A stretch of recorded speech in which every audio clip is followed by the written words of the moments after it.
So today we're going to be taking a look at creating our double exposure compositions. We've gone through the process of double exposures, but just for you to feel more comfortable, you can refer to this video. I'll walk you through the process. We're going to go up to File, the top left navigation, go down to New. For my document, I can rename this, call it double exposure. If you want to put your name in the front of it, that's fine. For the size, I'm going to take a look at the presets. I'm going to click on print at the bottom. I'm going to choose out letter.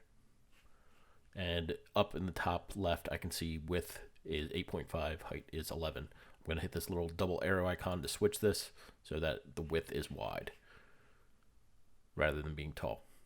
Then I'm going to hit create. We have our blank document. Now we're going to look to insert the PNG files that we created from our last assignment with the transparent background, so there's nothing overwhelming or overtaking the rest of the image, just focusing on the main subject.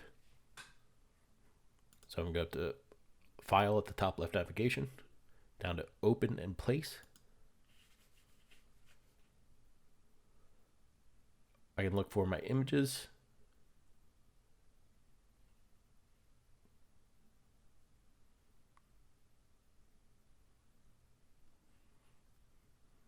No one is named Childish. I'm going to hit place or choose. With this image, I can look to scale this up, make it larger.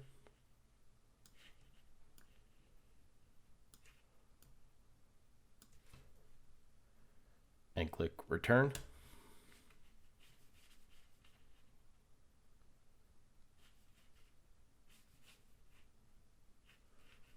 Then I'm going to go back up to File, Open in Place.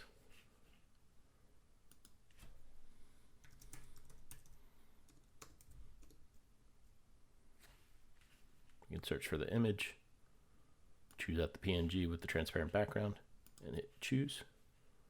Now I have my two different images of my subject, being Donald Glover.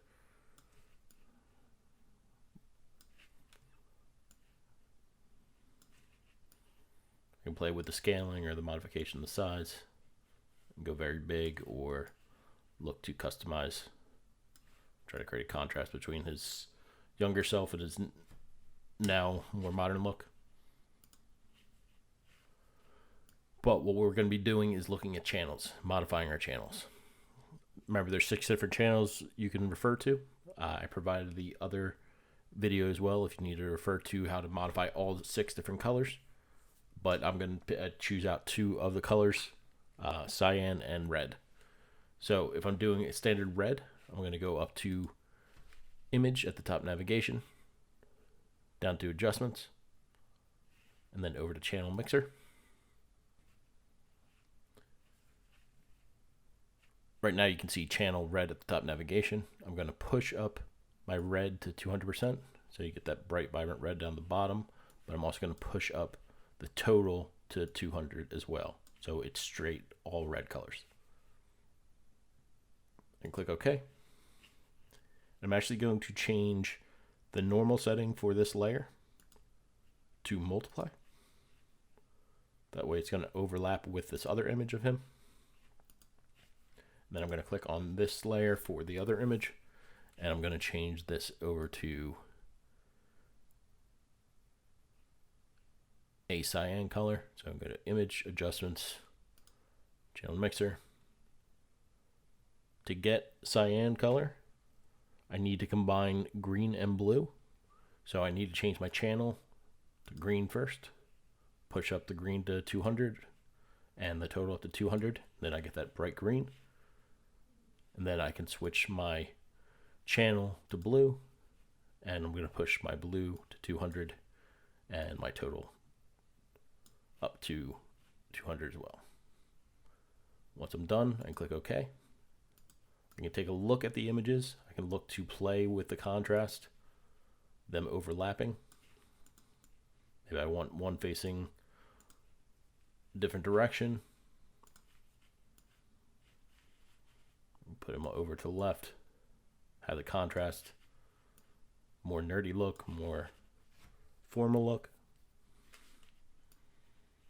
I can look to rearrange, stack the heights, so they're not necessarily just all eye level.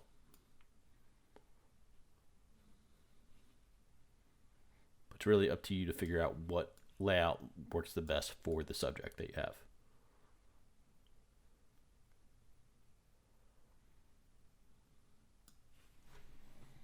You can use 2 or 3 images. You have 3 images to choose from, but we want to focus on the subject, make them look as strong as possible.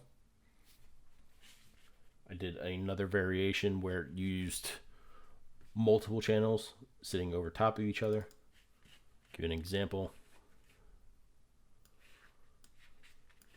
Using the same images, I stacked up the red and cyan to combine it into one image. That way I get the full color of the subject. And then I also did the magenta and the green to stack up and make the full image as well.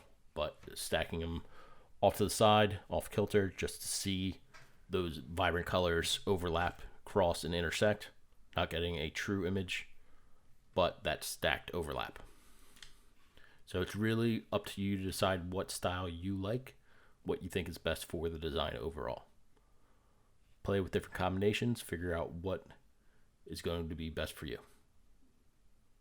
Then you want to save your work. I'm going to go File. I can first save it as a PSD file. Once you save it as a PSD file, then you can go up to File, down to Export As, and then PNG. And I can click Save. Then you're going to upload the PNG file onto Google Classroom.